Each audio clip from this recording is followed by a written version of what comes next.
Оройн хүргэзэгчтэй MBC News мэдээллийн хөтөлбөрийн 5 гарагийн дугаар эхэлж байна. Мэдээллийн товчхонд анхаарал хандуулно. Аймгийн мөсөд биерийн анир уран бичлэгийн үзэсгэлэн нэгдлээ. Хамгаалах бүс аяны хүрээнд жолооч нарын хариуцлагыг нэмэгдүүлнэ. Оройдын хүч тулааны нэгдсэн холбооны шинэ спорт сургуулийн төв нээлттэй хийлээ. Улаан сумын ерөнхий боловсролын 4-р сургууль дээр боловсролын чанарын шинжилэлээ сургуулийн тэтгэлэг төлбөрийн нээлт боллоо. Эдгээр болон бусад мэдээллийн дэлгэрэнгүй анхаарал хандуулно. Эхний мэдээллийг танилцуулъя. Аймгийн мөсөд уран бичиг сонирхогч Алтан чимгийн биерийн анир уран бичлэгийн үзэсгэлэн нээлттэй хийлээ. Тус үзэсгэлэнд Монголын бичих үсгийн түүхэнд холбогдох 6 төрлийн бичгээр уралсан 27 бүтээл дэлгэдлээ. Уран бичиг сонирхогч Алтан чимэг хүний нөөцийн мэргэжилтэд хэдийч Монгол бичгээр А үсгээ заалгаж эрдэм номын гараагаа эхэлсэн болохоор Монгол бичгийг олон хүн сураасаа мэдээсээ бахархаасаа түгээн дэлгэрүүлээсэ гэж хүсдэг гэдгээ энэ үеэр хэлж байсан юм а. Энэхүү үзэсгэлэнд дан ганц Монгол бичиг гэлтгүй их хэмэл дөрвөлжин тод үсэг хүннүгийн үеийн рууны бичиг төгд бичиг манж бичиг зэргийг харьцуулан судалгааны шинжтэй байдлаар уран бүтээлээ төөрөвжээ. Биерийн анир үзэсгэлэн уран бичлэгийн төрлөөр анхудаа зохион байгуулагдж байгаа. Үзэсгэлэнг үзэж сонирхож байгаа хүмүүс хэлж байсан юм а. Яг энэ өнөөдрийн үзэсгэлэн бол 3 сарын хугацаанд хийсэн гэсэн үг. Бүтээлүүдэд тайлбарлахгүй ямар бүтээл вэ? За өнөөдөр Монгол бичиг зөвхөн Монгол бичгийн уран бичлэг гэхээсээ илүү бас эртний нөгөө Монгол үсгүүд Монгол зохиогчдын эртний үсгүүдийг бас оруулсан ба. Ингээд нэг нэлээд 6 төрлийн үсэг орсон үзэсгэлэн байна. Гişнээ бүтээл. За одоо 27 бүтээл байна. Үзэсгэлэн маань хэдэн хугацаанд? Үзэсгэлэн маань одоо 1 сарын хугацаанд үргэлжлэнэ. Тэгээд ямар нэгэн үн төлбөргүй залуучууд маань сонирхсан хүмүүс бүгдээрээ хурцж үзээрэй, сонирхорой гэж хэлье. Төрлөх язгуур Монгол бичгээр сурах уйгуржин, худам, тод, дөрвөлжин эвхмэл тэр одоо өрөөний бичигээд одоо бүгдээс нь их сурвалж авч бичлэг хийсэн маань уран бичлэг. Энэ бол одоо ганц зөвхөн бичлэгээс гадна энэ бичгийн уран чадвар их сайхан харагдаж байна.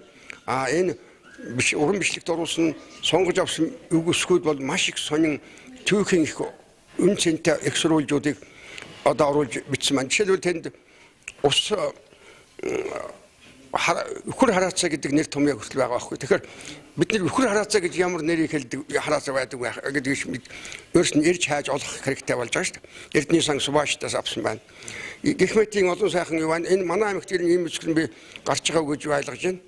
Би анхудаа л одоо энийг үзэж байна. Тэгээд би өнөхөр энэ Алтан чимэгт бол баяр хүргэж байна. Тэгээ манай үзэгчид энэ бичиг соёлын улсууд ялангуяа Монгол хэл уран зохиолын багш нар хүүхдүүдийг ч гэсэн нэг системээр үзүүлэх хэрэгтэй байна. Ахлагын хүүхдүүдийг.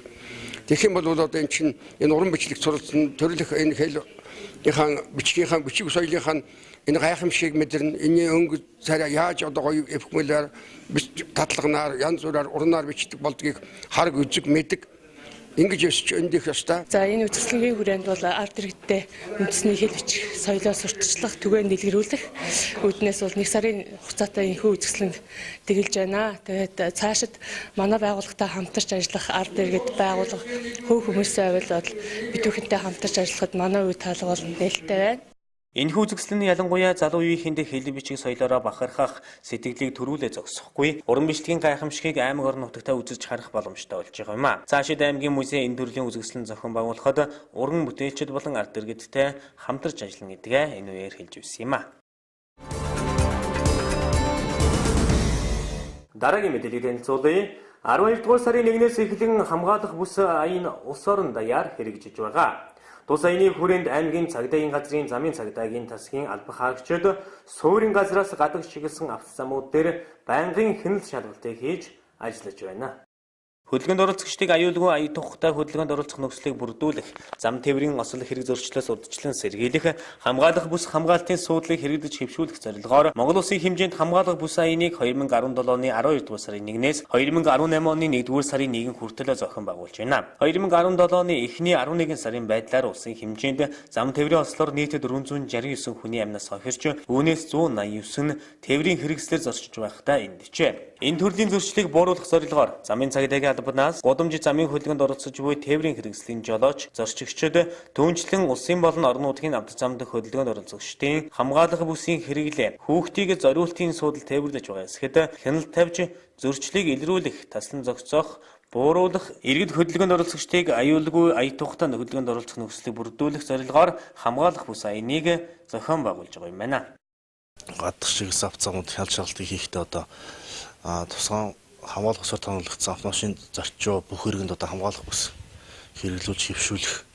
Манай жолоочнууд ихэнх гадаа зөрчил бол одоо тухайн жолооч маань хамгаалах усаа хэрэгжилдэг. Хажуугийн зорчигч маань хамгаалах усаа хэрэгжилдэг. Арын судалд явж байгаа хүмүүс хамгаалах ус хэрэглэдэггүй зөрчлүүд их хардаг. Мөн одоо хүүхдийн хамгаалалтын зориултын судалд тээвэрлэдэггүй. Урд одоо жолоочийн хажуугийн хүн одоо үр дээрээ хүүхдэд авч тээвэрлэх тийм зөрчлүүд их илж гардаг. Тэр зөрчлүүдийг илрүүлэх зорилгоор тасан зогсоох зорилгоор уг аян маань 1 сарын хугацаатай үргэлжлэнэ.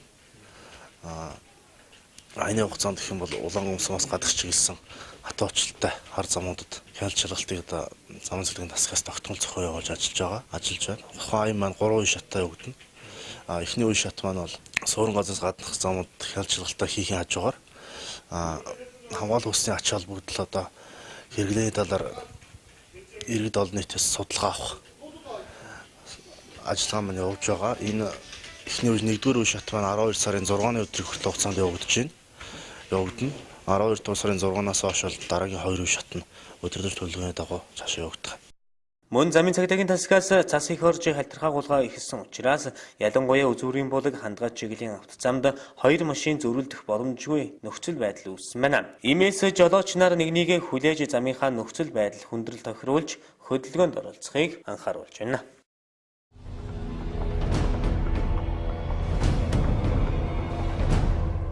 Монгол улсыг хар жагсаалтад орууллаа. Европын холбоо өчигдөр офшор бүсүүдийн нэрсийг багтаасан хар жагсаалтыг гаргалаа. Нийтдээ 17 улсыг багтаасан энэхүү хар жагсаалтад Монгол улс багтсан байна. Эдгээр орнуудыг хар жагсаалтад оруулахдаа тухайн улсын татврын орчны ил тод байдал, татврын хувь хэмжээний гадны этгээдүүдийн сонирхлыг татах чадвартай хэсэг сэргээр нь үнэлжээ. Энэхүү жагсаалтад Америкийн Самоа, Бахрейн, Барбадос, Гренада, Гуам, Өмнөд Солонгос, Макао, Маршаллын арлууд, Монгол улс, Намиб, Палау, Панам, Сент Люсия, Самоа, Тринидад ва Тобаго, Тунис, Арабын нэгдсэн Эмират улс зэрэг улс багтжээ.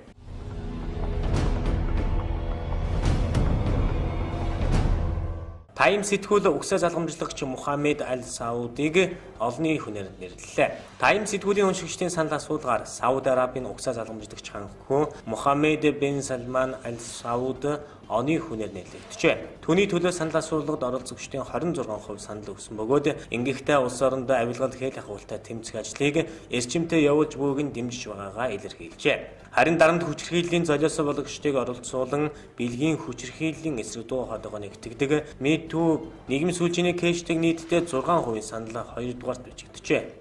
Жагсаалтын 5 дугаар байрыг Орос улсын ерөнхийлөгч Владимир Путин, Германы канцлер Ангела Меркель нар хуваан эзэлсэн байна. Өнгөрсөн онд Тайм сэтгүүлийн оны хүнээр эмтгийн ерөнхий сайд Нарендра Моди нэрлэгдэж байсан юм а. Дашим 4 дахь Тайм сэтгүүл 1927 оноос эхлэн оны хүнийг шалгаруулж буй бөгөөд анхны оны хүнээр тухайн үеийн Америк нэгдсэн улсын нисгэгч Чарльз Биндбергийг шалгарч байжээ. Тэрээр Атлантын далай дээгүүр анх удаа ганцаараа нислэхийг үлдсэний учир энэхүү хүндэтгэлийн эзэн болж байсан юм а.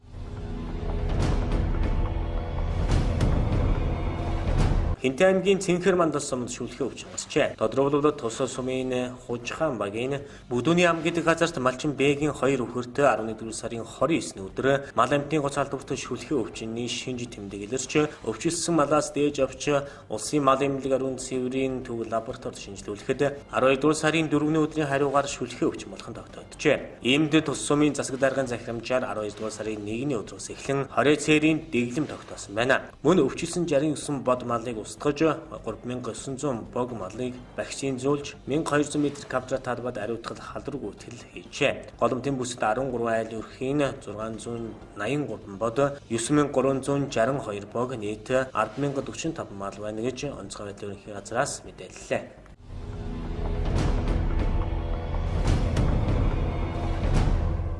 Дэлхийд их нас баралтын 10 гол шалтгааныг нэрлэлээ. Дэлхийн эрүүл мэндийн байгууллагын мэдээлснээр дотоодын нийт бүтээгдэхүүний хувь өндөртэй орнууд нас баралтын шалтгааны тухай мэдээлэл цуглуулах өөрийн гэсэн системд байдаг бөгөөд энд хүүс болон насны үзүүлэлтийг харгалж үүсдэг байна. Харин орлого бага болон дунд зэргийн төвшөнтэй орнуудад ийм төв байдаг учраас бүрэн бус үнэлгээ өгдөг байна. Гэвч ийм нөхцөл байдагч хөгжиж буй орнуудад бүх нас баралтын талаас илүү нь нэраа хүүхдүүд болон жирэмсэн эхчүүдэд тохиолддог өвчнүүдээс үүдэлтэй байдаг байна.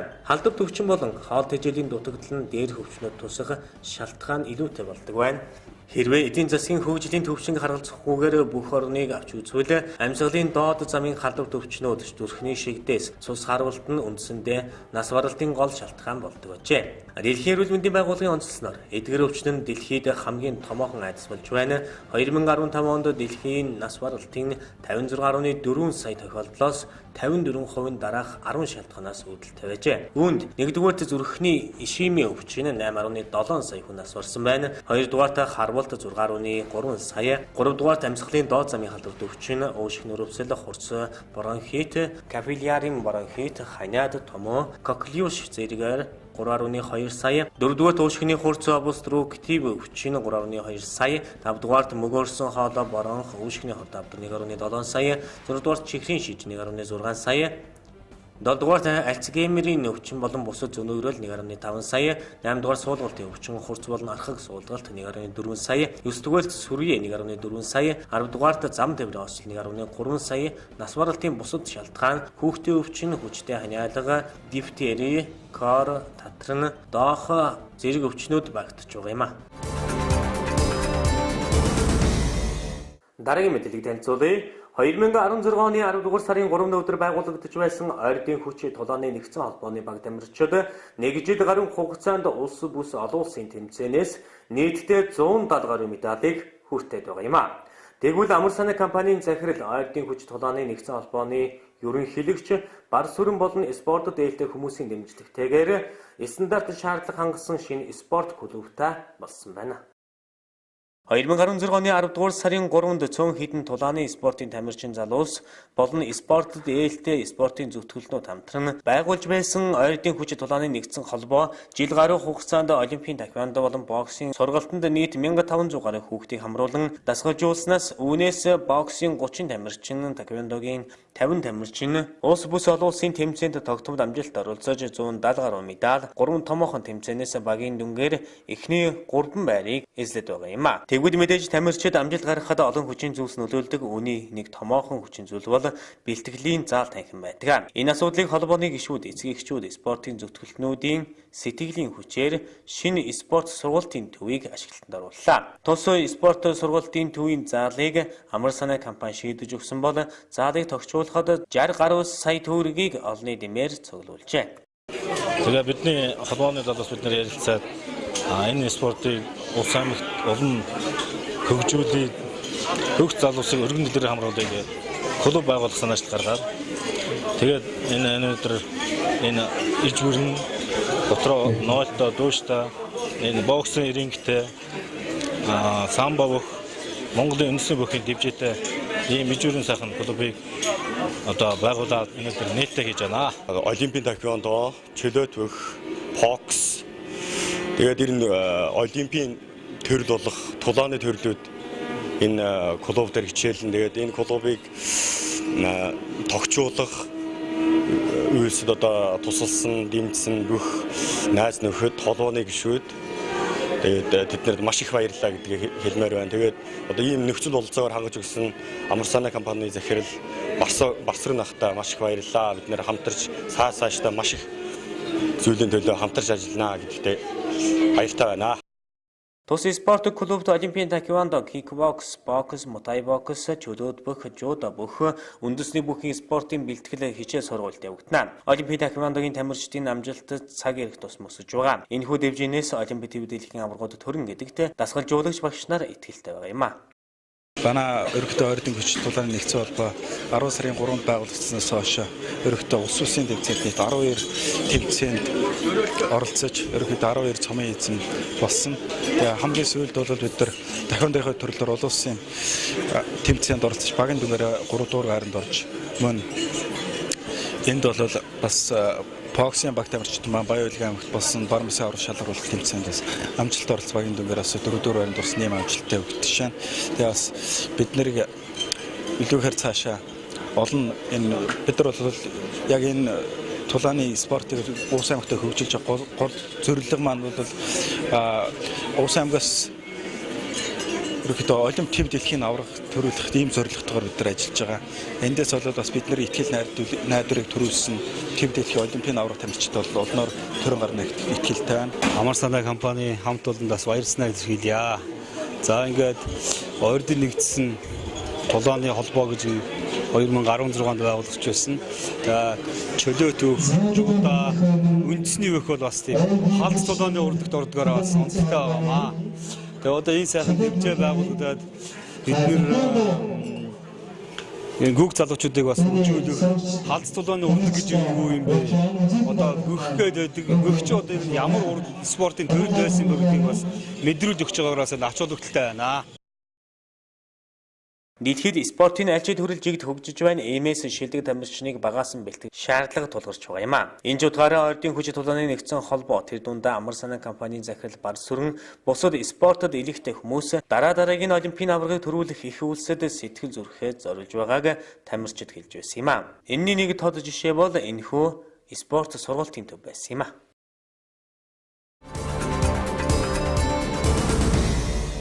Улаангом сумын ерөнхий боловсролын 4-р сургууль нь боловсрол соёл шинжилх ухааны спортын яамнаас хэрэгжүүлдэг боловсролын шинжилэл сургуулийн тэтгэлэг хөтөлбөрт байгаль ухааны хичээлээр төсөл бичгийн шалгарч нийт 7.3 сая төгрөгийн сургалтын хэрэглэгдэхүүнээр хангагдахаар болсон байна. Сургалтын хэрэглэгдэхүүний 80 орчим хувь нь ирсэн бөгөөд тэтгэлэг хөтөлбөрийнхөө нээлтийг албан ёсоор хийж сурагчдаа танилцууллаа. Жил бүр ерөнхий боловсролын сургуулиудын дунд зарлагддаг боловсролын чанарын шинжилэл сургуулийн тэтгэлэг хөтөлбөр 2017-оос 2018 онд ерөнхий боловсролын 4-р сургууль дээр байгаль ухааны хичээлээр үргэлжилж байна. Энэхүү төсөл нийт 7.3 сая төгрөгийн төсөв төртөгтэй бөгөөд хэрэглэгдэхүүний хувьд анги бүрийн онцлог тохирсон нэлээд хүртээмжтэй байгаа нь онцгой ач холбогдолтой юм а. Эхний ээлжинд 5.5 сая төгрөгийн сургалтын хэрэглэгдэхүүн ирсэн бөгөөд кабинетад огжуулж тэтгэлэг хөтөлбөрийнхөө нээлтийг зохион байгууллаа. Хөөхөдвэрийг багш урд бас хүрэлцээтэй ийм хэрэглэгдэхүүн бол авч байгаад бас таатай байна. Энэ төлөвлөгөөд одоо ажлын нийгэм бол одоо нээлттэй хийж одоо ангиур бол одоо жишээ нь 5 дугаар анги гэсэн одоо орны одоо газрын одоо байршлыг тогтоох, томруулдаг шилээр тогтоох 2-3 дугаар анги маань энэ дэлхийн Монгол Улсын газрын зураг дээр хил хязгаарыг бол улс орныхаа хил хязгаарыг тогтоох, олон янзсныхаа одоо цаан заншлыг мэдэх гэсэн ийм сайхан одоо төслөчөд одоо амжилттай хэрэгж байгаадаа баяртай байна. Мөн бас бид нар одоо миний бичиг, миний илэрхийлэл гэдэг одоо аян бол дэвтэр нь бол аян одоо явагдаж байгаа. Тэгээд энэ бол бас сурагч одоо нэгээс одоо 5 дугаар ангид 400 гаруй хүүхдийн бичгийн хэвийг одоо бид нар шалгаруулад алдаршуулж байгаа. Ялангуяа сурагчдын сэтгэхүйг хэрэглэгдэхүүн ашиглаж хөгжүүлэхийн чухал ач холбогдолтой бөгөөд өнгөрсөн жил дуу хөгжмийн тэтгэлэг хөтөлбөрийг амжилттай хэрэгжүүлж чаджээ.